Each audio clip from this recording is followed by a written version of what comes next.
చూస్తున్నారు కదా పరిపాలన విధానం మీకు ఏ విధంగా అనిపిస్తుంది?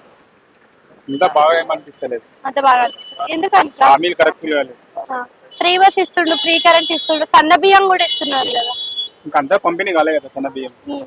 అంటే పూర్వం చూసుకున్నట్టయితే మనకి గత ప్రభుత్వంలో కూడా సన్న బియ్యం ఇస్తారన్న మాటనే కానీ ఇక సన్న బియ్యం అవును. కానీ ఈ ప్రభుత్వం వచ్చిన దగ్గర నుంచి సన్న బియ్యం వచ్చింది, ఇంకా అలానే ఫ్రీ బస్సు, ఫ్రీ కరెంట్ ఇలాంటివి వచ్చాయి కదా. మీరేమంటారు? ఫ్రీ బస్ బాగానే ఉన్నది.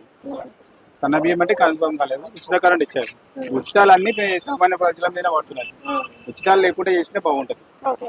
సో ఉచితాలు లేకుండా చేస్తే బాగుంటది అంటారు కానీ చాలా మంది ఉచితాలు పెట్టిన దగ్గర నుంచి బాగుపడ్డాము చాలా మంది అంటారు. ఇట్లా ఉద్యోగాలకు వెళ్ళే మహిళలు కానీ స్టూడెంట్స్ కానీ చాలా మంది బాగున్నాయి అని అంటారు. మీరు ఎందుకు అలా అంటారు? ఉచితాల వల్ల ప్రజలకు వచ్చిన లాభాలు ఏం లేవు. కలిసి చదువుకున్న యువత ఎంతో మంది ఖాళీ తిడుతున్నారు. సో ఉచితాలు ఇవ్వడం అంటే ఏది ఉచితంగా ఇస్తే బాగుంటది, ఫ్రీ బస్, ఫ్రీ కరెంట్ కాకుండా? ఉచితాలు ఇవ్వడం వల్ల ప్రజలను సోమరిపోతనం చేయడం తప్ప అంటే ఇవి కాకుండా ఇంకేదైతే ఇస్తే బాగుంటది? అసలు ఉచితాలు ఏది ఇవ్వకూడదండి. వైద్యం ఇవన్నీ ఉన్నాయి కదా. విద్య వైద్యం ఉచితం ఇస్తారు. ఓకే.